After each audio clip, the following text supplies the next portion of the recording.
वालेकुम class, this is Mohammad Hashim Ze and you guys are watching my thrills by Hashim Ze. बेटा आज की क्लास का आगाज करेंगे। आज की क्लास के अंदर हमारे पास एक्सरसाइज नंबर 6.6 लेक्चर नंबर 2 आ रहा है।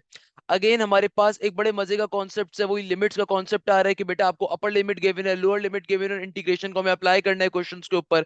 तो आज की क्लास के अंदर सबसे पहले क्वेश्चन नंबर 2 के पार्ट नंबर 1 के ऊपर सॉल्व करना मूव करेंगे। अगेन एक चीज जो मैंने आपको बताई थी बेटा, एक्सरसाइज नंबर 6.6 पेपर के लिए बेतहाशा इंपॉर्टेंट एक्सरसाइज है, पहली चीज। दूसरे नंबर के ऊपर रिमेंबर दिस थिंग कि एक्सरसाइज नंबर 6.6 के अंदर कोई मुश्किल कॉन्सेप्ट नहीं है, बहुत सिंपल सा कॉन्सेप्ट है कि भाई आपने सिंपल इंटीग्रेशन को अप्लाई करना है। इंटीग्रेशन अप्लाई करना हम लोग सीख चुके हैं, और जब हम इंटीग्रेशन को अप्लाई कर देंगे तो उसके बाद फाइनली हम लोगों ने सिंपल लिमिट्स को अप्लाई करना होता है।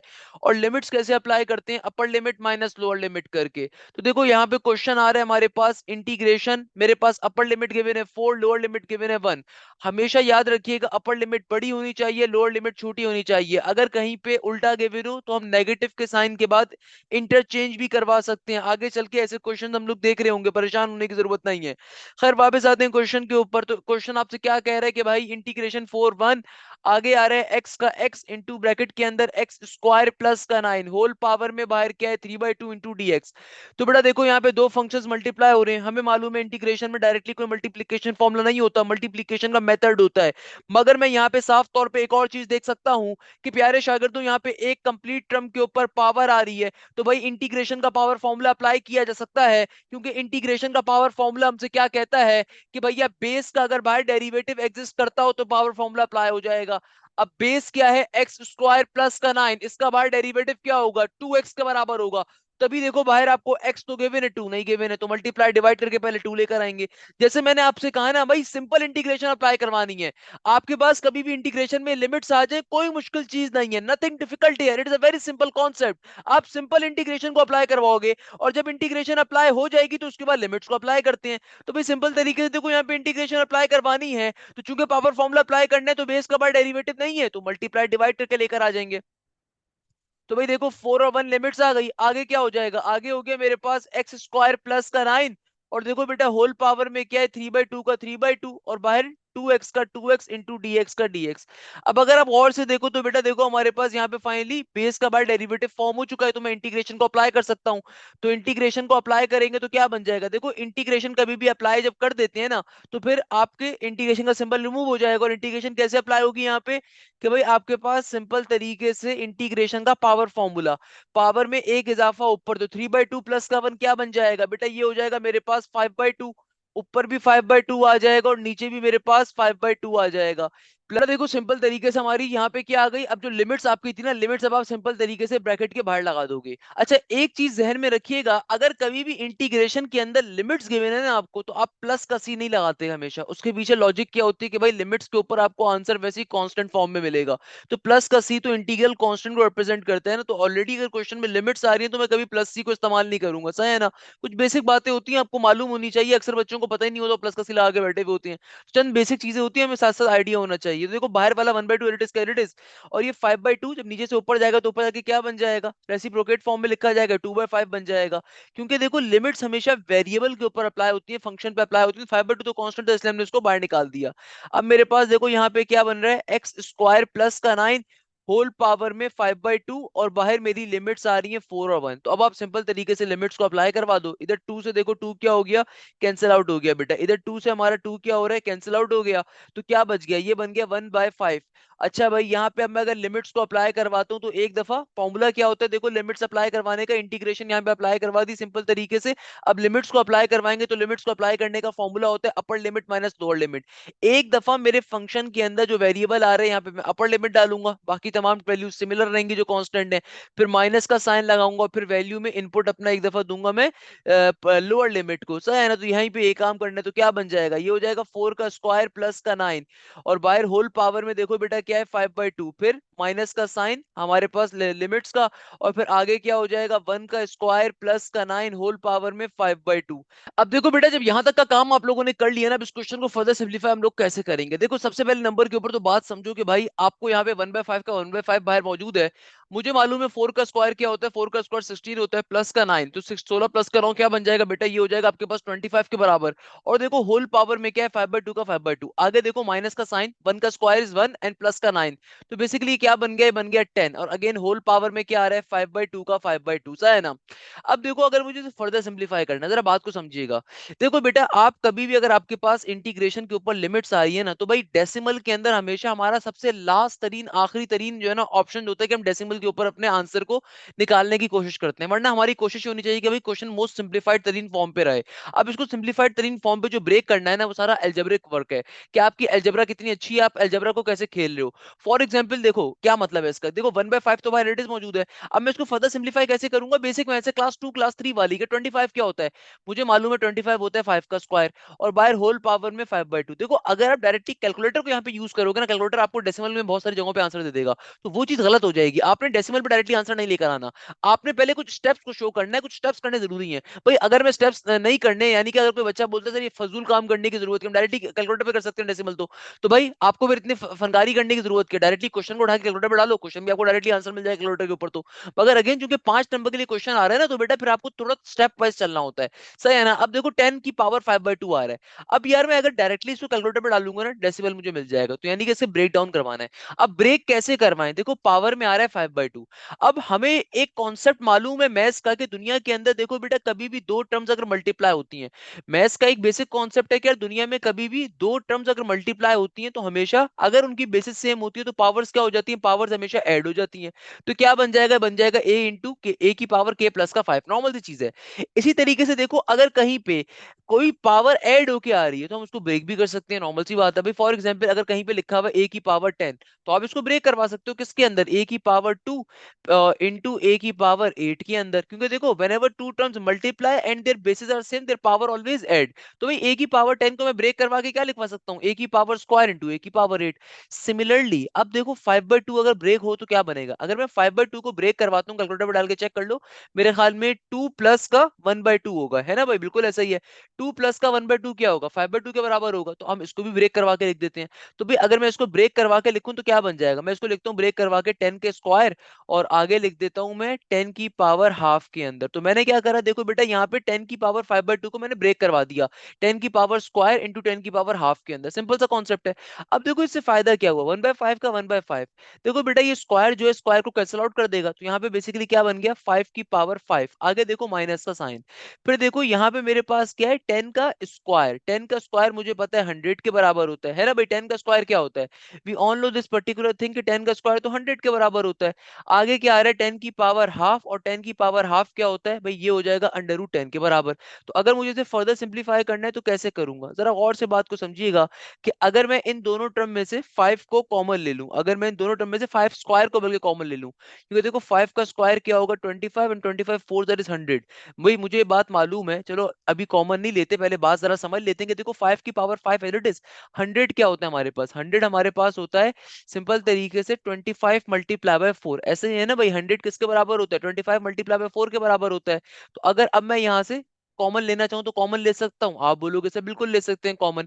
क्या कॉमन ले सकता हूं बेटा, देखो यहां से मैं सिंपल तरीके से 5 के स्क्वायर को कॉमन ले लेता हूं, अगर 5 के स्क्वायर को कॉमन लूंगा तो क्या बचेगा, यहाँ पर आ जाएगा सिंपल 5 का क्यूब माइनस का साइन, सही है ना। और देखो 5 के स्क्वायर को मैंने कॉमन लिया, तो यहाँ पे क्या आ गया, 4 का 4 और √10 का √10। तो देखो फायदा क्या होगा, 5 से स्क्वायर क्या हो गया, कैंसिल आउट हो गया, सिंपल तरीके से 5 का 5 आ गया, यहाँ पे आ गया 5 का क्यूब, 5 का क्यूब बराबर होता है 125 के माइनस का 4 √10 का √10।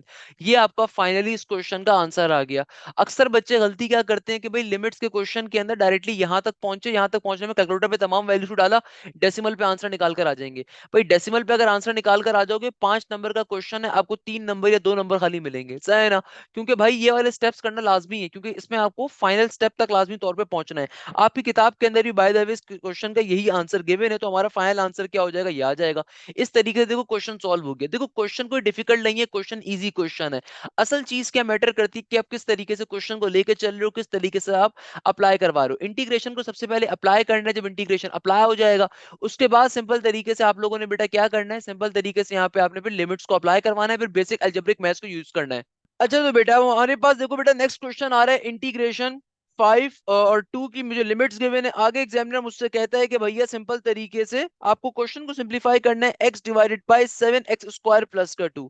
देखो इस क्वेश्चन को सिंपल तरीके से कैसे सॉल्व करेंगे, क्या पैटर्न होगा सॉल्व करने का, क्या तरीकेकार होगा, क्या स्ट्रेटेजी होगी, अगेन सेम कॉन्सेप्ट है कि भाई सबसे पहले आपने अपने क्वेश्चन को एज इट इज एक दफा कॉपी डाउन कर दिया, और देखो हमारे पास क्वेश्चन क्या है, क्वेश्चन आ रहा है x डिवाइडेड बाय, नीचे डिवीजन के अंदर क्या है 7x² प्लस का 2 इंटू डी एक्स का dx एज इट इज।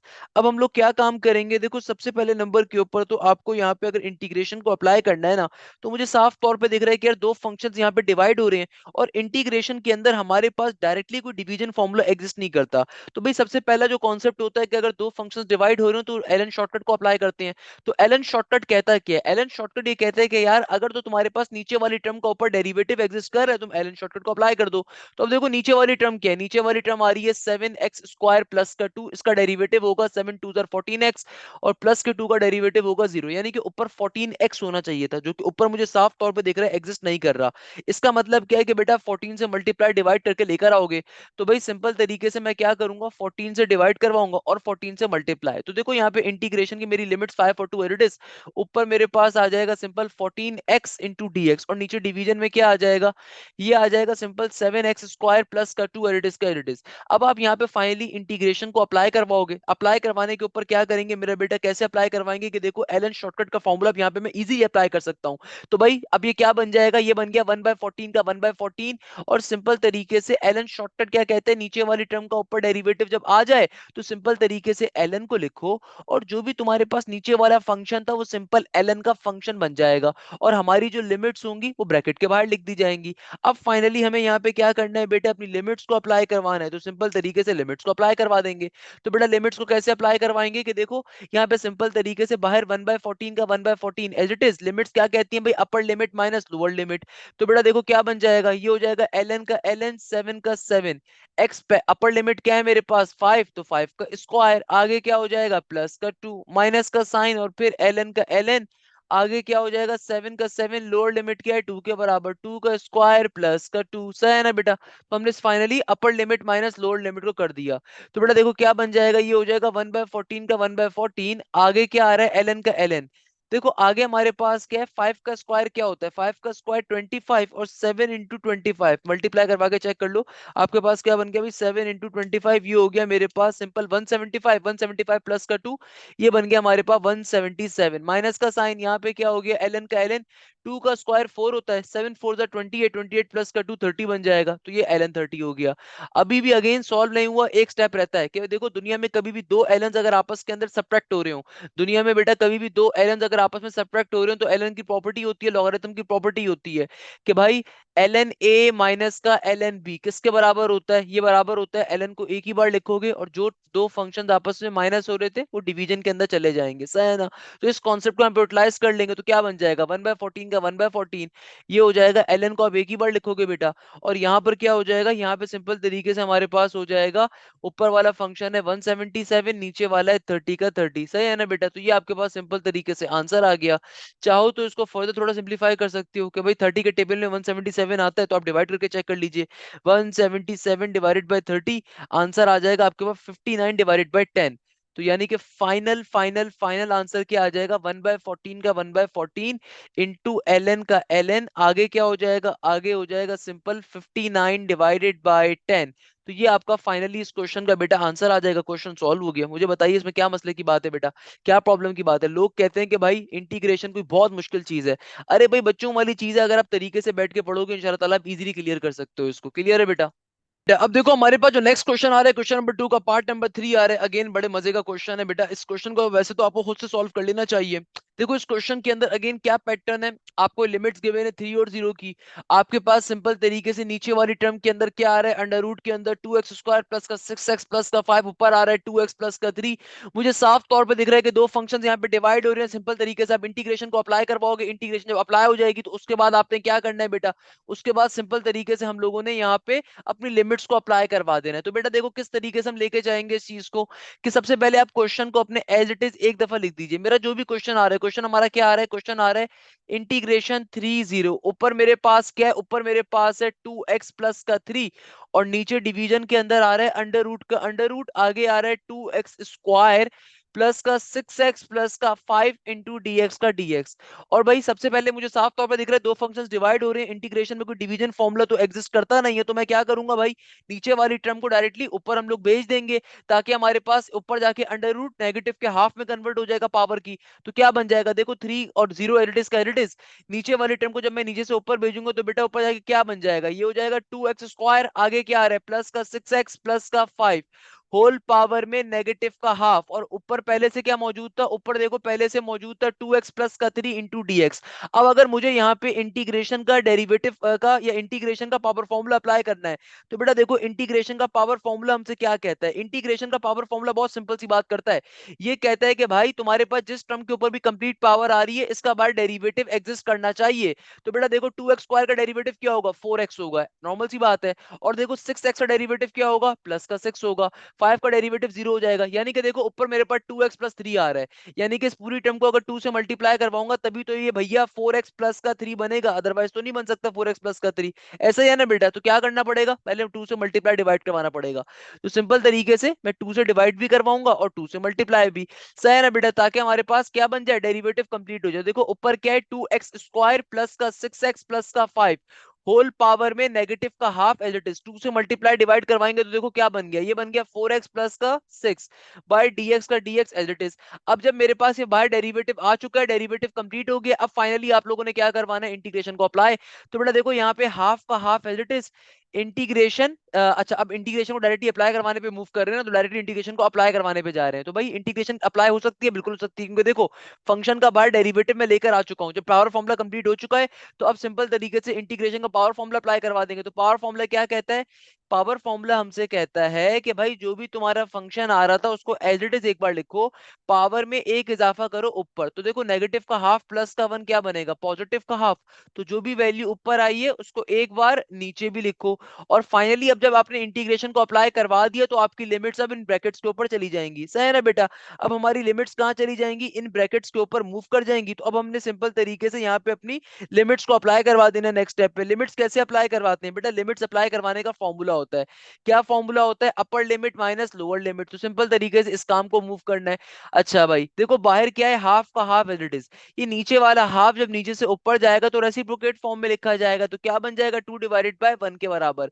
अब फाइनली अगर मैं अपनी लिमिट्स को अप्लाई करवाऊं तो व्हाट इट शुड बिकम, अब की बारी में देखो क्या है मेरे पास, लिमिट क्या है, अपर लिमिट 3 है, लोअर लिमिट 0 है, क्योंकि कंप्लीट फंक्शन देखो आपका ये है, कंप्लीट फंक्शन आपका ये 2x² प्लस 6x प्लस का 5 है, और इसके ऊपर अपर लिमिट 3 है, लोअर लिमिट 0 है। तो लिमिट्स कैसे अप्लाई करवाते हैं, देखो एक दफा अपने पूरे फंक्शन के अंदर अपर लिमिट 3 डाल दोगे आप, सही है ना, तो क्या बन जाएगा, ये हो जाएगा 2 का 2, x की जगह पे 3 आ गया, स्क्वायर का स्क्वायर, प्लस का 6 x की जगह पे 3 आ गया, प्लस का 5, और बाहर होल पावर में देखो क्या है, पॉजिटिव का हाफ। अब की बारी में देखो माइनस का साइन लगाओगे, और अब क्या करना है मेरा बेटा, अब सिंपल तरीके से इसी ब्रैकेट के अंदर जहां जहां तुम्हारे पास तुम्हारा वेरिएबल आ रहा है, तुम्हारा फंक्शन आ रहा है, वहां लोअर लिमिट डाल दोगे। तो अब ये बन जाएगा 0 का 0, स्क्वायर का स्क्वायर, प्लस का 6, फिर 0 का 0, फिर प्लस का 5, होल पावर में पॉजिटिव का हाफ। क्लियर है बेटा, अब हमने फाइनल ये डाल दिया। अब हमने क्या करना है, इसको सिंप्लीफाई कर लेंगे। सिंप्लीफाई करना आप लोग जानते हैं, नहीं जानते तो मैं आपको सिखा देता हूँ बेटा। सिंप्लीफाई कैसे करोगे बेटा, भाई सिंपल तरीके सबसे पहले देखो इस 2 से 2 क्या हो गया, कैंसिल आउट। यहाँ पे देखो क्या बन जाएगा, इधर हो जाएगा मेरे पास 3 का स्क्वायर क्या होता है बेटा, 3 का स्क्वायर होता है 9 के बराबर, प्लस का 6 3 18 होता है, प्लस का 5 का 5। देखो होल पावर में क्या है, हाफ का हाफ, माइनस का साइन, आगे देखो ये वाली टर्म 0 से मल्टीप्लाई होकर खत्म हो गई, ये टर्म भी 0 से मल्टीप्लाई होकर खत्म हो गई। 5 की पावर में क्या आ रहा है, हाफ का हाफ आ रहा है, सही है ना। नेक्स्ट वे में जाके इसको सिंप्लीफाई करवा लो, क्या बन जाएगा, ये हो जाएगा 2 9 18, 18 प्लस का 5, 18 18 प्लस का 5, तो भाई 9 2 तो 18 हो गया ना। तो 18 में अगर 18 का इजाफा करें, 32 प्लस का 5, नहीं नहीं, 36 प्लस का 5 41, सा है 41। तो क्या बन गया भाई, ये बन गया हमारे पास 41। और देखो होल पावर में क्या है, स्क्वायर का स्क्वायर, होल पावर में क्या है, स्क्वायर का स्क्वायर, सही है, कोई मसले की बात नहीं है। अच्छा आगे क्या आ रहा है, माइनस का 5 की पावर में हाफ, तो 5 की पावर में हाफ का तो मतलब है √5 बन जाएगा। अब इसको फर्दर सिंप्लीफाई कैसे करवाएं, भाई फर्दर सिंप्लीफाई तो मुश्किल ही लग रहा है, क्योंकि 41 तो किसी का परफेक्ट स्क्वायर नहीं होता, 41 तो किसी का परफेक्ट स्क्वायर हो ही नहीं सकता। इसका मतलब है क्या बन गया, ये बन गया मेरे पास √41 11 माइनस का √5, यही इस क्वेश्चन का आंसर होगा। चेक कर लेते हैं किताब के बैक साइड पे भी एग्जैक्टली यही आंसर आ रहा है, इसका मतलब सही सॉल्व किया हुआ है, कोई इशू नहीं है मेरा प्यारा बेटा। तो भाई इस तरीके देखो क्वेश्चन क्या हो गया, सॉल्व हो गया। मुझे बताइए क्या मुश्किल बात है भाई, क्या प्रॉब्लम की बात है। अब देखो बेटा क्वेश्चन नंबर 2 का पार्ट नंबर 4 जो आ रहा है ना भाई, मैं होमवर्क देने का आदी नहीं हूँ, मुझे होमवर्क देने से सख्त चिढ़ है, मैं गिफ्ट देता हूँ अपने शागिर्दों को। तो भाई ये कैसा क्वेश्चन है, गिफ्ट वाला क्वेश्चन है। गिफ्ट वाले क्वेश्चन का मतलब है कि इसे खुद से सॉल्व करना है। मैं कॉन्सेप्ट बता देता हूँ, सेम तरह का क्वेश्चन है यार, बिल्कुल जो लास्ट क्वेश्चन की तरह के सॉल्व होगा। इस टर्म का देखो बार डेरिवेटिव एग्जिस्ट कर रहा है, एक्स ऊपर डेरिवेटिव क्या होगा 3x² प्लस के 2x का डेरिवेटिव क्या होगा प्लस का 2, जो कि बाहर एग्जिस्ट कर रहा है, जो कि बाहर एग्जिस्ट कर रहा है। सिंपल तरीके से भैया मतलब यहाँ पे हलवा भी पका के तुम्हें दिया हुआ है, तुम्हें खाली हलवे को अपने गले में डालना है और कुछ भी नहीं करना है। आपको हलवा पूरा बना के दिया हुआ है, बिरयानी बना के दी हुई है, बिरयानी बस आपने खानी है। कि भाई बिरयानी तो खा ही सकते हो ना, रायता तो नहीं खिलाओगे। तो रायता नहीं खिलाना, सिंपल बिरयानी को खाना है। क्या करेंगे बेटा, सिंपल इंटीग्रेशन को अप्लाई करवाओगे। तो इंटीग्रेशन अप्लाई करवाने पर डायरेक्टली बन जाएगा पॉजिटिव का हाफ, पॉजिटिव का हाफ आ जाएगा, तो ऊपर भी नीचे भी सही है ना। उसके बाद सिंपल तरीके से लिमिट्स को अप्लाई करवा दोगे, क्वेश्चन इजीली सॉल्व कर लोगे, बच्चों की तरह क्वेश्चन सॉल्व हो जाएगा। मतलब इसको मुझे बताने की जरूरत नहीं पड़नी चाहिए, ये खुद से सॉल्व करना है। हम चलते हैं जरा अब मजे के क्वेश्चंस के ऊपर। अब देखो हमारे पास जो नेक्स्ट क्वेश्चन आ रहा है ना, one of the most important question. इस क्वेश्चन में देखो एग्जामिनर मुझसे क्या कह रहा है, एग्जामिनर कह रहा है इंटीग्रेशन π/2 और दूसरी लिमिट मुझे 0 गिवन है, और क्वेश्चन आ रहा है cos3x। अब देखो ये क्वेश्चन हम कैसे सॉल्व करेंगे, याद करो ये क्वेश्चन हम लोगों ने एक्सरसाइज 6.2 6.3 में सॉल्व करे थे। तो बेटा ये वाले क्वेश्चन आपके पास हर जगह पे आएंगे, आपके पास इंटीग्रेशन में इनफैक्ट कोई भी क्वेश्चन लिमिट्स के ऊपर आ सकता है। आपने 6.1 में जो क्वेश्चंस पढ़े थे, 6.2 में जो पढ़े थे, 6.3 में जो पढ़े थे, 6.4 में जो आपने पढ़े थे, आपके पास इनफैक्ट कोई भी क्वेश्चन लिमिट्स के ऊपर आ सकता है। उसके पीछे लॉजिक ये है कि भाई इंटीग्रेशन में लिमिट्स का कॉन्सेप्ट बहुत ही सिंपल सा है कि आप पहले सिंपल इंटीग्रेशन को अप्लाई करवाते हैं, और जब अप्लाई करवा देते हैं तो उसके बाद आपने लिमिट्स को बेटा यूटिलाइज करना होता है। तो भाई बहुत सिंपल सी चीज है। अब देखो इंटीग्रेशन π/2 0, आपके पास लिमिट्स आ रही है cos3x पे अप्लाई करनी है, इंटीग्रेशन कैसे करेंगे भाई, मैंने आपको पढ़ाया था क्या भाई। सबसे पहले नंबर के ऊपर क्वेश्चन को हम लोगों ने एज इट इज एक दफा लिख देना है, लिख दिया बेटा क्वेश्चन को सबसे पहले नंबर के ऊपर देखो एज इट इज एक दफा कॉपी डाउन कर देना है। अब देखो मेरे पास यहाँ पे इंटीग्रेशन cos³ पे अप्लाई हो रही है, जब cos3x के ऊपर इंटीग्रेशन अप्लाई हो रही है तो मुझे साफ तौर पे दिख रहा है कैसी पावर है, ऑड पावर है। ऑड पावर को कभी भी साइन और कॉस पे आ रही होती है, कैसे सॉल्व करते हैं, इसको ब्रेक डाउन करते हैं इवन और ऑड के अंदर, और फिर सिंपल तरीके से पाइथागोरस थ्योरम को अप्लाई करवाएंगे। तो बहुत सिंपल सा कॉन्सेप्ट है बेटा। देखो ऊपर क्या है मेरे पास π/2 और 0 की लिमिट्स आ रही हैं, तो cos3x को मैं ब्रेक करवा दूंगा cos x into cos square x into dx के ऊपर। अब इसके बाद क्या काम करेंगे बेटा, इसके बाद सिंपल तरीके से हम लोगों ने क्या करना है, यहाँ पे cos स्क्वायर एक्स के ऊपर फॉर्मूला अप्लाई करवा देंगे, तो क्या बन जाएगा, ये हो जाएगा इंटीग्रेशन π/2 0 का 0, और देखो यहाँ पे cos x का cos x, मुझे मालूम है cos स्क्वायर एक्स इसके बराबर होता है बेटा, ये बराबर होता है 1 माइनस के साइन स्क्वायर एक्स के बराबर बाय dx का dx एज इट इज। अब आप बोलेंगे सर ऐसे कैसे बराबर है, क्योंकि देखो हमें बात पता है दुनिया के अंदर साइन स्क्वायर थीटा प्लस का कॉस स्क्वायर थीटा बराबर होता है 1 के, तो 1 माइनस का साइन स्क्वायर थीटा किसके बराबर होगा, ये बराबर होगा कॉस स्क्वायर थीटा के। सिंपल सी बात है। तो भाई अब मैं इसको अगर सॉल्व करके लिखना चाहूँ तो क्या बन जाएगा भाई, ब्रैकेट ओपन होगा, cos x दोनों टर्म जाके मल्टीप्लाई हो जाएगा, तो इट शुड बिकम इंटीग्रेशन π/2 0। भैया cos x का cos x आगे क्या बन जाएगा, आगे हो जाएगा माइनस का cos x into sine square x into dx का dx। अब फाइनली आप इंटीग्रेशन को दोनों टर्म्स के ऊपर सेंड कर सकते हैं, और इंटीग्रेशन बारी बारी दोनों टर्म्स के पास चली जाएगी। तो देखो बेटा एक दफा इंटीग्रेशन π/2 और 0 cos x के पास जाएगी, सही है ना, इंटू dx का dx, फिर माइनस का साइन इंटीग्रेशन π/2 और लिमिट 0, एक दफा ये चली जाएगी किसके पास, cos x into sine square x into dx के पास। अब यहाँ पे फाइनली मैं इंटीग्रेशन को अप्लाई कर देंगे हम लोग बेटा। तो इंटीग्रेशन देखो भाई कैसे अप्लाई हो जाएगी, बहुत सिंपल है, cos x का इंटीग्रेशन में फॉर्मूला। अब देखो बेटा हमें ये बात मालूम है कि cos x का इंटीग्रेशन में फॉर्मूला क्या होता है, cos x की इंटीग्रेशन होती है पॉजिटिव के साइन x के बराबर। और देखो मेरे पास बाहर लिमिट्स क्या आ रही है, हमारे पास बाहर लिमिट्स आ रही है π/2 और 0, फिर आगे क्या है, आगे नेगेटिव का एज इट इज, और इंटीग्रेशन अप्लाई हो जाएगी cos x into sine square x के ऊपर। तो हमें बात मालूम है कि देखो साइन का डेरिवेटिव क्या होता है, क्योंकि साइन स्क्वायर पे पावर आ रही है ना मेरा बेटा, साइन पे पावर आ रही है तो इंटीग्रेशन का पावर फॉर्मूला अप्लाई करेंगे। तो भाई साइन का देखो, साइन का डेरिवेटिव क्या होता है, पॉजिटिव का cos x होता है हमारे पास। तो भाई सिंपल तरीके से इंटीग्रेशन का यहाँ पे पावर फॉर्मूला अगर मैं अप्लाई करूंगा तो क्या बन जाएगा, ये हो जाएगा साइन एक्स की ऊपर भी एक पावर में इजाफा और नीचे भी एक पावर में इजाफा, और जो भी लिमिट्स आ रही हैं अगेन वो एज इट इज की एज लिख देंगे। अब फाइनली अब आपने क्या करना है, यहाँ पे लिमिट्स को इस्तेमाल करवाना है, लिमिट्स को अप्लाई करवाओगे तो upper limit minus lower limit तो पहले यहाँ पे अप्लाई करवाएंगे, तो क्या बन जाएगा, देखो बहुत सिंपल सा है। यहाँ पे सिंपल तरीके से लिमिट्स को अगर मैं अप्लाई करवाऊंगा तो ये बन जाएगा हमारे पास साइन π/2 माइनस का साइन जीरो। तो हमने एक दफा upper limit minus lower limit करवा दिया, फिर आगे माइनस का साइन है, आगे देखो आगे क्या है, आगे आ रहा है sine cube pi by to. तो हमने आगे यूटिलाइज करा sine cube pi by to. और देखो ये जो डिवीजन में थ्री आ रहा है ना, इसको उठा के बाहर फेंक देंगे। और सिमिलरली मेरा प्यारा बेटा यहाँ पे भी क्या हो जाएगा, हमारे पास सिंपल लिमिट्स को अप्लाई करवा देंगे। सही है ना। तो अब देखो साइन पाई बाय टू क्या होता है, हमें मालूम है साइन 90 बराबर होता है दुनिया के अंदर किसके, वन के। तो यहाँ पे क्या आ गया, वन का वन आ गया। यहाँ पे किस क्या आ गया मेरा प्यारा बेटा, वन का वन आ गया। माइनस का साइन, साइन जीरो किसके बराबर होता है, जीरो के बराबर होता है। फिर आगे देखो नेगेटिव का वन बाई थ्री है। अब आगे देखो साइन 90 ऊपर क्यूब है, तो मुझे मालूम है बेटा sine pi by two whole power cube again sine 90 क्या होता है, वन का क्यूब वन ही रहेगा। और आगे साइन जीरो जीरो के बराबर होता है, जीरो का क्यूब भी जीरो ही होता है। तो बेसिकली ये क्या बन गया, ये बन गया वन माइनस का वन बाय थ्री। तो वन माइनस का वन बाय थ्री क्या बनेगा, एलसीएम लोगे तो तीन में से एक गया, टू डिवाइडेड बाय थ्री। ये इस क्वेश्चन का फाइनल आंसर आ गया, क्वेश्चन सॉल्व हो गया। लोग कहते हैं कि बड़ा मुश्किल क्वेश्चन है, मुझे बताइए इसमें क्या मुश्किल बात है, अभी सिंपल इंटीग्रेशन को अप्लाई करके लिमिट्स को अप्लाई करवा दी। अब देखो बेटा इसको कैसे करेंगे, एक दफा मैं अपने क्वेश्चन को आपके सामने एज इट इज लिख देता हूं। अब देखो मेरा जो क्वेश्चन आ रहा है इसको अगर मैं एज इट इज एक दफा यहाँ पे कॉपी डाउन, अब देखो बेटा हमारे पास इस क्वेश्चन को सॉल्व कैसे करेंगे। देखो दिखने में मुश्किल क्वेश्चन लग रहा है और बिलीव में बड़ा आसान क्वेश्चन है। अभी जब मैं आपके सामने इस क्वेश्चन को एक दफा उतारूंगा ना, आप खुद बोलोगे सर ये तो बहुत ही सिंपल क्वेश्चन था, सर ये तो हमें इतना मुश्किल लग रहा था, हालांकि है तो ये बहुत ही सिंपल सा। अब देखो इस क्वेश्चन के अंदर क्या है, इस क्वेश्चन के अंदर आपके पास ऊपर आ रहा है इंटीग्रेशन पाई स्क्वायर बाय 36 और नीचे आ रहा है सिंपल पाई स्क्वायर बाय 4। अब देखो यहाँ पे मुझे एग्जामिनर ने कंफ्यूज किया हुआ है, sine under root x divided by under root x.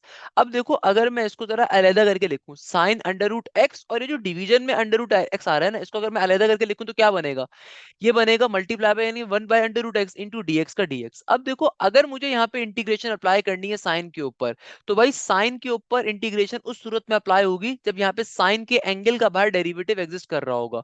अब देखो एंगल क्या है, अंडर रूट एक्स, तो अंडर रूट एक्स का डेरिवेटिव क्या होगा, one by two root x के बराबर। तभी देखो मेरे पास यहाँ पे वन बाय रूट एक्स मौजूद है, टू मौजूद नहीं है, तो टू से क्या करेंगे मल्टीप्लाई डिवाइड करके लेकर आएंगे। तो भाई यहाँ पे देखो integration pi square divided by 36 as it is, और यहाँ पे क्या है पाई स्क्वायर डिवाइडेड बाय 4। तो अब मैं अगर यहाँ पे इंटीग्रेशन को अप्लाई करवाना चाहता हूं तो पहले 2 से मल्टीप्लाई डिवाइड करवा के डेरिवेटिव कंप्लीट करवाना पड़ेगा।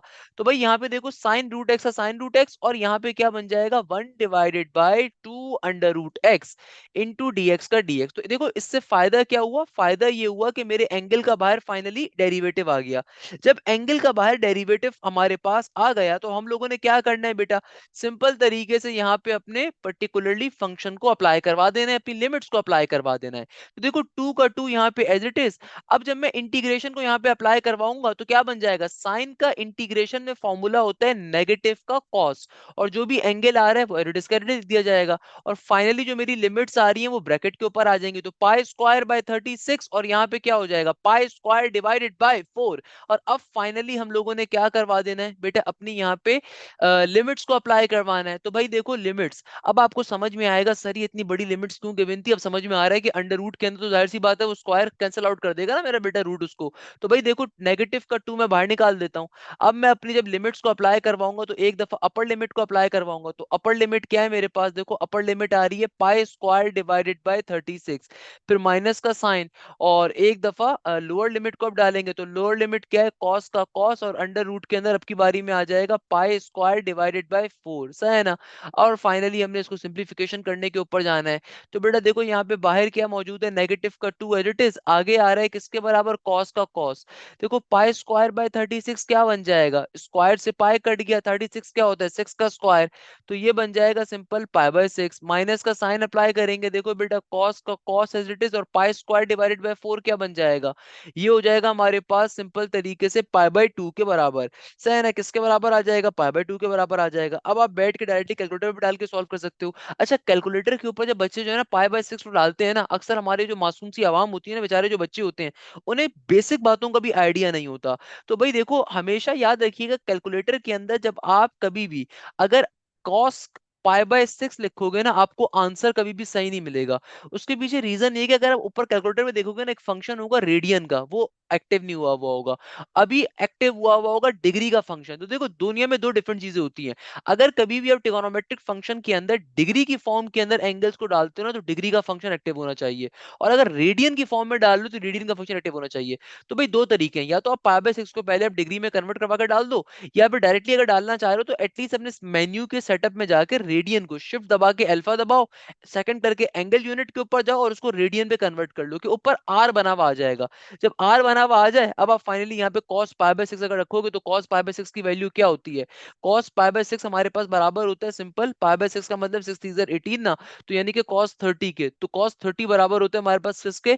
ये बराबर होता है √3 डिवाइडेड बाय 2 के। और cos पाई/2 का मतलब क्या है? यानी कि cos 90। और cos 90 तो बड़ा मशहूर है कि भाई जीरो के बराबर होता है। तो क्वेश्चन यानी कि सॉल्व हो गया। तो देखो इस 2 से 2 कट जाएगा, तो मेरा इस क्वेश्चन का फाइनल आंसर क्या आ जाएगा? नेगेटिव का √3। सिंपल तरीके से बेटा क्वेश्चन क्या हो गया हमारा यहाँ पे? सॉल्व हो गया। मुझे बताइए इसमें क्या मसले की बात है, क्या प्रॉब्लम की बात है भाई, क्या परेशानी की बात है, क्या चिंता की बात है? लोग कहते हैं कि बहुत मुश्किल चीज है। भाई मैं कहता हूँ जो बच्चा आपसे कहते हैं ना मुश्किल चीज है, उससे लेक्चर्स कोई लिंक भी शेयर करो, उसको बताओ सर हाशिम ने इतने तरीके से करवाया है, क्या मुश्किल है भाई, क्या प्रॉब्लम की बात है? बताओ भी आसान है कि नहीं आसान? आप बोलोगे सर आसान है। अरे भाई आसान नहीं है, आसान बनाया गया है बेटा। अच्छा भाई, हमारे पास क्वेश्चन नंबर 2 का पार्ट नंबर 7 जो बेटा आ रहा है, बहुत सिंपल सा क्वेश्चन है, जो डायरेक्टली सॉल्व करने वाले क्वेश्चन में से एक क्वेश्चन है कि भाई इस क्वेश्चन के अंदर एग्जामिनर आपसे क्या कह रहा है? इंटीग्रेशन पाई/4 जीरो रूट के अंदर tangent x into sex square x. तो भाई इस क्वेश्चन को एज अ गिफ्ट के तौर पे ले लीजिए, डायरेक्टली आप सॉल्व कर सकते हो, मतलब इसमें कोई डिफरेंट चीज ही नहीं है कि भाई सिंपल वे में सॉल्व हो जाएगा। क्योंकि देखो इंटीग्रेशन आपके पास लिमिट्स आ रही है पाई/4 और जीरो, और यहाँ पे देखो टेंजेंट एक्स के ऊपर अंडर रूट है, यानी कि टेंजेंट एक्स के ऊपर क्या आ रही है? एक पावर आ रही है हाफ के बराबर, सही है ना?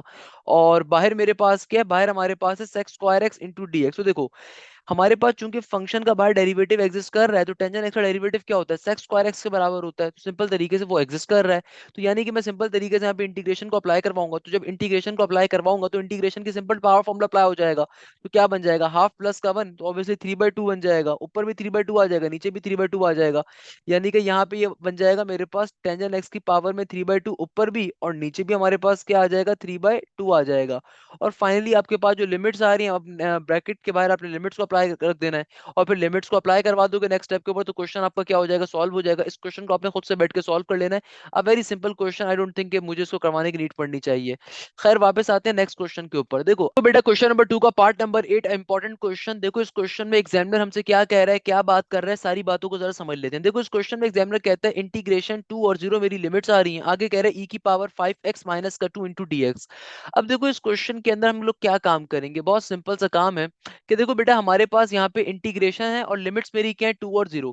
ई की पावर में क्या है? 5x, आगे क्या है? -2 इंटू डी एक्स का dx। अब देखो अगर मुझे इस क्वेश्चन को सॉल्व करना है, तो इस क्वेश्चन को सॉल्व करने के पीछे हमारी स्ट्रेटेजी क्या होगी, हमारी लॉजिक क्या होगी, हमारे तरीकेकार क्या होगा?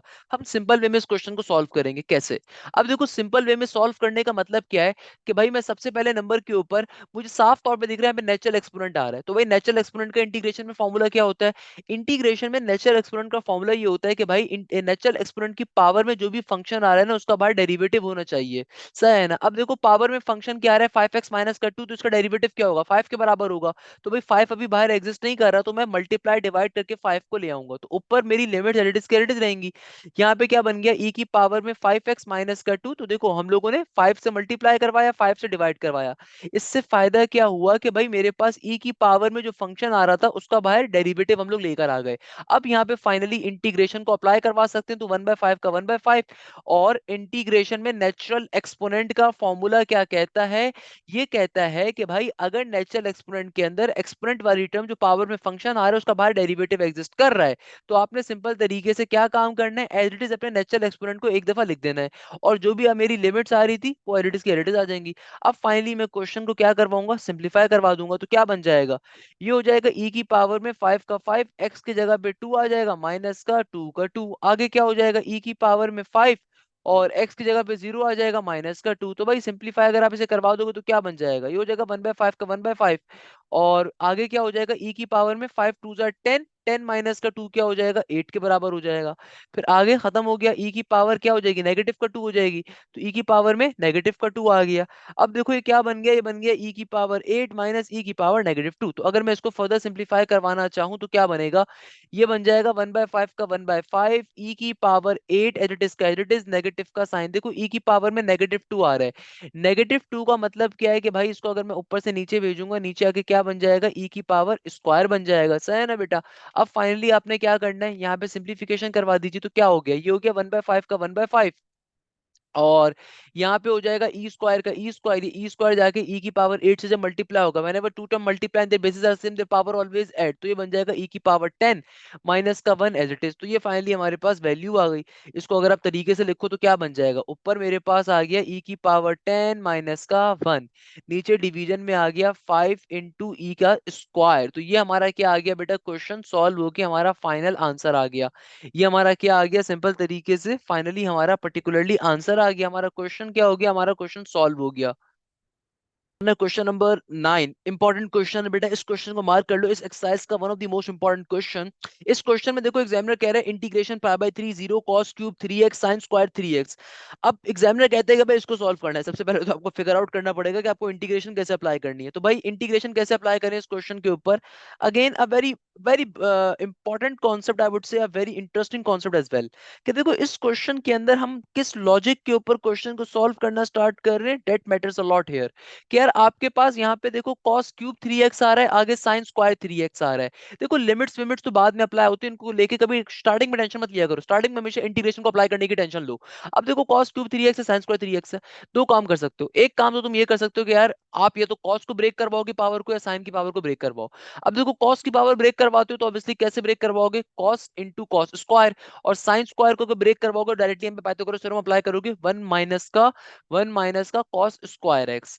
मगर वो हमें इतना फायदा देगा नहीं, वो हमें इतना फायदा देगा नहीं। तो हमें क्या करना चाहिए बेटा, हमें यहाँ पे अप्लाई करवाना चाहिए सिंपल तरीके से कॉस्ट को ब्रेक करवाना चाहिए। उसके पीछे लॉजिक क्या भी आपको समझ में आएगी कि देखो अगर मैं इस क्वेश्चन के अंदर कॉस्ट को ब्रेक डाउन करवाने पे जाता हूँ तो क्या बनेगा। भाई मैं कॉस्ट को अगर ब्रेक डाउन करूंगा तो जाहिर सी बात है ये बन जाएगा मेरे पास कॉस स्क्वायर 3x, और आगे क्या आ रहा है, आगे मेरे पास आ रहा है simple cos 3x into sine square 3x का 3x इंटू dx का dx। तो देखो हम लोगों ने क्या काम कर दिया, cos क्यूब 3x को सिंपल तरीके से दो पर्टिकुलर फैक्टर्स के अंदर ब्रेक कर दिया। क्लियर है।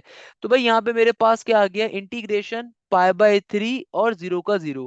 तो भाई सिंपल तरीके से देखो cos स्क्वायर किसके बराबर होता है, cos स्क्वायर बराबर होता है हमारे पास सिंपल तरीके से किसके, 1 माइनस के साइन स्क्वायर 3x के बराबर होगा। और देखो अब बाहर मेरे पास एग्जिस्ट क्या कर रहा होगा, हमारे पास बाहर अब की बारी में एग्जिस्ट कर रहा होगा cos 3x into sine square 3x into dx का dx, ऑब्वियसली वो तो एज इट इज रहेगा। अब जब मैं इस ब्रैकेट को ओपन करूंगा ना, देखो तो बाहर जो भी वैल्यू आ रही है वो अंदर वाली दोनों टर्म से जाके क्या हो जाएगी, मल्टीप्लाई हो जाएगी।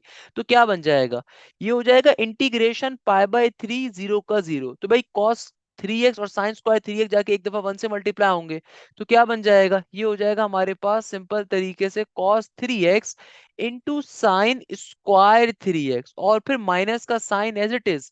और देखो अब की बारी में हमारे पास ये cos 3x का cos 3x, अब साइन स्क्वायर जब साइन स्क्वायर 3x से मल्टीप्लाई होगा तो जाहिर सी बात है क्या बन जाएगा, ये बन जाएगा साइन की पावर 4 इंटू 3x का 3x, और बाहर dx का dx आ जाएगा। अब फाइनली हम लोगों ने क्या करना है, इंटीग्रेशन को अप्लाई करवाना है। तो इंटीग्रेशन बारी बारी इन दोनों टर्म्स के ऊपर क्या हो जाएगी, अप्लाई हो जाएगी। तो इंटीग्रेशन बारी बारी क्या हो जाएगी, इन दोनों टर्म्स के ऊपर अप्लाई हो जाएगी, एक दफा इस कंप्लीट टर्म पे और एक दफा इस कंप्लीट टर्म के ऊपर। तो भाई देखो क्या बन जाएगा, ये हो जाएगा सिंपल cos 3x, और आगे क्या है, आगे आ रहा है sine square 3x into dx का dx, फिर माइनस का साइन, इंटीग्रेशन का सिंबल। और जाहिर सी बात है फिर हमारे पास इंटीग्रेशन अगेन दोनों टर्म्स के ऊपर क्या हो जाएगी, अप्लाई बैक हो जाएगी। दोनों टर्म्स के ऊपर इंटीग्रेशन क्या हो जाएगी, सिंपल यहाँ पे अप्लाई हो जाएगी। और अगेन मेरी लिमिट्स क्या थी, एक लिमिट है π/3, दूसरी है 0 की 0। तो सिंपल वे में इंटीग्रेशन को यहाँ पे अप्लाई करवा देंगे बेटा। तो अब की बारी में देखो इंटीग्रेशन कैसे अप्लाई होगी, भाई बहुत सिंपल सी चीज है, साइन पे पावर आ रही है और साइन का डेरिवेटिव क्या होता है, साइन का डेरिवेटिव कॉस के बराबर होता है। मगर क्या कंप्लीट डेरिवेटिव लिया हुआ है, अभी अप्लाई नहीं करवा सकते, क्यों, क्योंकि देखो साइन 3x की पावर है, तो साइन 3x का डेरिवेटिव क्या होगा, cos 3x तो होगा, मगर साथ में एंगल का डेरिवेटिव भी तो होगा, तो एंगल का डेरिवेटिव भी यहाँ पे लाना पड़ेगा। तो जाहिर सी बात है पहले स्टेप के अंदर आप एंगल को मल्टीप्लाई डिवाइड करवा के लेकर आ जाओगे। तो 1/3 का 1/3 पाई/3 0। तो भाई ये क्या है, ये मेरे पास आ रहा है साइन स्क्वायर 3x, और आगे क्या है, आगे हमारे पास आ रहा है cos 3x into 3 into dx। फिर आगे देखो माइनस का साइन है, इंटीग्रेशन का सिंबल, अगेन 3 से मल्टीप्लाई डिवाइड करवाएंगे तो बेटा देखो क्या बन गया, पाई/3 0 का 0। आगे देखो आगे क्या बन जाएगा, आगे हो जाएगा साइन की पावर 4 इंटू 3x इंटू आगे क्या हो जाएगा, आगे हो जाएगा cos 3x का 3x इंटू 3 इंटू dx का dx। तो बेटा देखो इस तरीके से हम लोगों ने क्या कर लिया, सिंपल तरीके से साइन 3x का हमने बाहर डेरिवेटिव कंप्लीट करवाया cos 3x, और फिर एंगल का डेरिवेटिव 3 भी लेकर आ गए। सेम काम यहाँ पे कर लिया। अब फाइनली आप यहाँ पे इंटीग्रेशन को अप्लाई करवाओगे तो देखो बाहर वाला 1/3 का 1/3 इट इज, और यहाँ पे क्या बन जाएगा, देखो सिंपल तरीके से चूंकि डेरिवेटिव कंप्लीट करवा दिए तो पावर फॉर्मूला अप्लाई कर देंगे इंटीग्रेशन का। इंटीग्रेशन का पावर फॉर्मूला क्या कहता है कि भाई तुम्हारे पास जो भी ऊपर पावर आ रही है उसमें एक इजाफा ऊपर, उसको एक बार नीचे भी लिखोगे। फिर नेगेटिव का 1/3 देखो बेटा एज इट इज, और अब की बारी में साइन की पावर 4 के ऊपर इंटीग्रेशन का पावर फॉर्मूला अप्लाई करवाएंगे तो क्या बन जाएगा, साइन की पावर 5 3x डिवाइडेड बाई 3 का 3। और जो भी आपकी लिमिट्स आ रही हैं जाहिर सी बात है वो ब्रैकेट के बाहर ले जाके आप लोग लिख दोगे, जो भी आपकी लिमिट्स आ रही हो ब्रैकेट के बाहर लिख दोगे। तो भाई अगेन मैथ्स के बेसिक कॉन्सेप्ट को अप्लाई अगर हम लोग करें तो बेटा ये कांस्टेंट को बाहर निकाल दीजिए, तो 1/3 और 3 क्या हो जाएगा, 1/9 हो जाएगा। और यहाँ पे क्या बन जाएगा देखो, यहाँ पे अच्छा एक काम जो एक फनकारी कुछ बच्चे करते हैं ना, वो क्या करेंगे माशाल्लाह से, हमारे कुछ ऐसे लेजेंड बच्चे होते हैं वो भाई इस 3 से 3 को कैंसिल आउट करवा देंगे। अल्लाह के वास्ते बेटा इतना लेजेंड पन हमने शो नहीं करना, ये लेजेंड पन जो है ना अपने घर पे रखना है भाई, ये वाला लेजेंड पन आपने कहीं पेपर में नहीं दिखाना। ये एक्सट्रीमली लेजेंड पन है, क्योंकि देखो बेटा हमेशा याद रखिएगा ऊपर वाला जो 3x है ना ये साइन का एंगल है, और एंगल कभी भी किसी बाहर की टर्म से मल्टीप्लाई डिवाइड नहीं हो सकता। सही है ना प्यारे बेटे। तो अब आप अगर इसको सिंप्लीफाई करो तो क्या बन जाएगा, यानी कि देखो अगर मैं इसको सिंप्लीफाई करता हूं तो अब मैं सिंपल यहाँ पे लिमिट्स को अप्लाई करवा दूं, चलो पहले तरीके से एक दफा लिख देते हैं, तो तरीके से लिखूंगा तो क्या बन जाएगा। अच्छा देखो बाय द वे यहाँ पे भी 3 3 1/9 बन जाएगा, और इधर भी 3 3 1/9 बन जाएगा, तो एक ही दफा 1/9 को यार कॉमन ले लो, इतने कॉम्प्लेक्सिटी करने की जरूरत क्या है। तो देखो यहाँ पे क्या हो गया, साइन क्यूब 3x का 3x, और यहाँ पे मेरे पास क्या वैल्यूज आ गई, ये आ गई पाई/3 और 0, फिर नेगेटिव का साइन, और देखो यहाँ पे क्या है साइन की पावर 5 3x का 3x, और देखो यहाँ पे मेरी लिमिट्स क्या आ रही हैं, अगेन पाई/3 और 0 की 0। सही है ना बेटा। अब फाइनली हमने एक ही दफा 1/9 को कॉमन ले चुके हैं, फाइनली यहाँ पे लिमिट्स को अप्लाई करवा दीजिए। तो सिंपल वे में अगर आप लिमिट्स को अप्लाई करवाओगे तो क्या बन जाएगा, अरे भाई बहुत सिंपल सी चीज है, कोई मुश्किल बात थोड़ी है यहाँ पे। कि देखो ये हमारे पास बन जाएगा, अल्लाह भला करे, क्या 1/9 का 1/9, सही है ना। अच्छा अब देखो यहाँ पे क्या बन रहा है, यहाँ पर आ रहा है साइन का साइन अपर लिमिट, तो ऊपर 3 का 3, तो देखो 3x है, तो आगे क्या बन गया पाई/3। फिर माइनस का साइन, आगे क्या हो जाएगा साइन क्यूब का साइन क्यूब, और 3 का 3 एक्स की जगह पे 0 आ जाएगा। सही है ना, तो हमने upper limit minus lower limit को अप्लाई करवा दिया। फिर आगे भी यही काम करेंगे, आगे क्या हो जाएगा माइनस का साइन, और पावर में क्या है 5 का 5, और आगे क्या है 3 का 3। पहली अपर लिमिट क्या आ रही है पाई/3 आ रही है, फिर माइनस के साइन के बाद लोअर लिमिट को अप्लाई करवाओगे तो क्या बन जाएगा साइन की पावर 5 3 का 3, और हमारे पास लोअर लिमिट क्या है 0 के बराबर। तो बेटा देखो ये क्या बन जाएगा, 3 से 3 कट गया, साइन पाए का मतलब होता है साइन 180, साइन 180 जीरो होता है, साइन 0 भी 0 होता है, सिमिलरली साइन 180 0 होता है, साइन 0 भी 0 होता है। तो पूरी टर्म जब 0 से मल्टीप्लाई हो रही है तो आंसर भी क्या आएगा 0 के बराबर आएगा। क्वेश्चन क्या हो गया, सॉल्व हो गया। अच्छा क्वेश्चन सॉल्व कैसे हो गया सर, ये क्या काम करा आपने, इतनी जल्दी आपने कर दिया। अरे भाई देखो 3 से 3 कट जाएगा तो क्या बचेगा, साइन पाई बचेगा ना, साइन पाई बेसिकली 0 होता है, तो 0 का क्यूब भी 0 होगा, और साइन 0 भी 0 होता है, साइन पाई 0 साइन 0 0, तो पूरी टर्म चूंकि 1/9 से मल्टीप्लाई हो रही है तो पूरी की पूरी टर्म क्या हो गई, खत्म हो गई, कैंसिल आउट हो गई। सिंपल वे में क्वेश्चन सॉल्व हो गया। तो भाई ये क्वेश्चन 5 नंबर के लिए बहुत इंपॉर्टेंट है। क्वेश्चन नंबर 2 का part number 9 as well as part number 10 both are extremely important for the solving the question. तो भाई देखो मोस्ट इंपॉर्टेंट चीज, हमारा न्यू बैच स्टार्ट हो रहा है मेरा बेटा एप्टीट्यूड का, आप उसको ज्वाइन अप कर सकते हो। ये बैच 1 अप्रैल से इंशाल्लाह ताला स्टार्ट हो रहा है। इसके अंदर नस के नेट 4 की, एनईडी यूनिवर्सिटी की, फास की, दाऊद की सबकी तैयारी करवाई जाएगी। तो आपने इस बैच को लाजमी तौर पे ज्वाइन करना है for the complete full top preparation. आप इसको ज्वाइन अप कर सकते हो, इसमें हम लोग तमाम चीजों को डिस्कस कर रहे होंगे। क्लियर है मेरा प्यारा बेटा। तो भाई सिंपल तरीके से अब देखो जरा नेक्स्ट क्वेश्चन के ऊपर मूव करते हैं। हम नेक्स्ट क्वेश्चन के ऊपर जब जाएंगे तो हमारे पास सिंपल तरीके से क्या कह रहा है examiner, integration integration pi by three zero, tangent square और सेक की पावर फोर। अब देखो अगेन बड़े मजे का क्वेश्चन आ रहा है, कैसे सॉल्व करें? भाई सॉल्व करने की स्ट्रेटेजी तो बहुत ही सिंपल सी है कि आपके पास यहाँ पे क्वेश्चन में एग्जामिनर क्या कह रहा है, ऊपर कह रहा है इंटीग्रेशन पाई बाई थ्री और जीरो। यहाँ पे देखो यहाँ पे क्या आ रहा है, टेंजेंट स्क्वायर एक्स आ रहा है और सेक की पावर फोर को, सेक की पावर फोर आ रहा है। देखो मुझे पता है टेंजेंट का आपके पास डेरिवेटिव क्या होता है, टेंजेंट का डेरिवेटिव होता है मेरे पास सेक स्क्वायर, और सेक का डेरिवेटिव होता है सेक इंटू टेंजेंट। तो ब्रेक किसको करवाऊंगा, मेरी कोशिश होनी चाहिए सेक को ब्रेक करवाने की। तो मैं सेक की पावर फोर को ब्रेक करवा देता हूँ sec square x into sec square x into dx के अंदर। इससे फायदा क्या होगा, फायदा ये होगा कि यार देखो मुझे मालूम है पाइथागोरस थ्योरम क्या कहता है, मेरे पास सेक स्क्वायर एक्स दुनिया में किसके बराबर होगा, भाई वन प्लस का टेंजेंट स्क्वायर थीटा बराबर होता है किसके, सेक स्क्वायर एक्स के। नॉर्मल सी बात है ना भैया कि सेक स्क्वायर एक्स इसके बराबर होता है, ये बराबर होता है वन प्लस के टेंजेंट स्क्वायर एक्स के बराबर। तो यहाँ पे सिंपल मैंने एक सेक स्क्वायर एक्स से कन्वर्ट करवा देना है, तो क्या बन जाएगा, ये हो जाएगा देखो integration pi by three zero का जीरो, यहाँ पे आ जाएगा मेरे पास बेटा टेंजेंट स्क्वायर एक्स, और आगे देखो आगे क्या आ रहा है सेक स्क्वायर एक्स, और इस वाले सेक स्क्वायर एक्स को जब मैं ओपन करवाऊंगा किस फॉर्म में, इसको मैं ओपन करवा दूंगा one plus tangent square x की फॉर्म में बाय डीएक्स का डीएक्स एज इट इज। अब देखो ये जो टर्म आ रही है ना, ये एक दफा जाएगी वन से मल्टीप्लाई होगी, एक दफा जाएगी टेंजेंट स्क्वायर एक्स से मल्टीप्लाई हो जाएगी। तो क्या बन जाएगा, मेरा क्वेश्चन बेसिकली फॉर्म हो जाएगा integration pi by three zero का जीरो, और यहाँ पे क्या बन जाएगा, एक दफा ये आ जाएगा मेरा बेटा tangent square x into sec square x, फिर प्लस के साइन के बाद ये क्या बन जाएगा, ये हो जाएगा टेंजेंट की power four x into sec square x into dx. तो देखो इससे फायदा क्या हुआ, क्योंकि भैया मुझे साफ तौर पे दिख रहा है कि टेंजेंट के ऊपर पावर आ रही है, तो हमने टेंजेंट का बाहर डेरिवेटिव कंप्लीट करवा लिया, टेंजेंट का बाहर डेरिवेटिव कंप्लीट करवा लिया। अब फाइनली मैं इंटीग्रेशन को बारी बारी दोनों टर्म्स के ऊपर सेंड कर सकता हूं। तो बेटा क्या बन जाएगा, देखो इंटीग्रेशन पाई बाय थ्री और जीरो, एक दफा अप्लाई हो जाएगी किसके ऊपर, tangent square x into sec square x into dx के ऊपर, फिर प्लस के साइन के बाद इंटीग्रेशन यहाँ पे क्या आ रहा है पाई बाय थ्री जीरो, हमारे पास इंटीग्रेशन अप्लाई हो रही है टेंजेंट फोर एक्स, और आगे क्या आ रहा है sec square x into dx के ऊपर।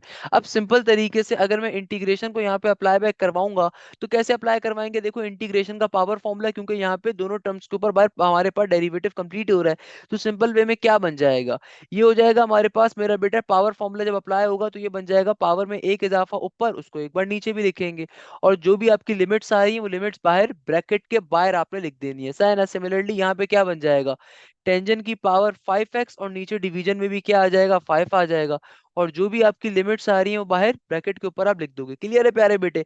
अब इसके बाद आप सिंपल तरीके से उसको सिंप्लीफाई करवाने पे जाओगे तो क्या बन गया, भाई यहाँ पे मेरे पास आ गया वन बाई थ्री का वन बाई थ्री, और सिंपल तरीके से अपर लिमिट क्या है, अपर लिमिट हमारी आ रही है पाई बाई थ्री, तो टेंजेंट क्यूब का tangent cube, pi by three का पाई बाई थ्री, फिर माइनस का साइन, फिर आगे देखो आगे क्या है टेंजेंट क्यूब का टेंजेंट क्यूब, और मेरी लोअर लिमिट क्या है जीरो के बराबर, फिर आगे देखो प्लस का वन डिवाइडेड बाय फाइव का वन डिवाइडेड बाय फाइव, और मेरे बेटे यहाँ पे देखो क्या बन जाएगा, इधर हो जाएगा टेंजेंट की पावर फाइव, और मेरी अपर लिमिट क्या है पाई बाय थ्री के बराबर, माइनस का साइन लगाएंगे।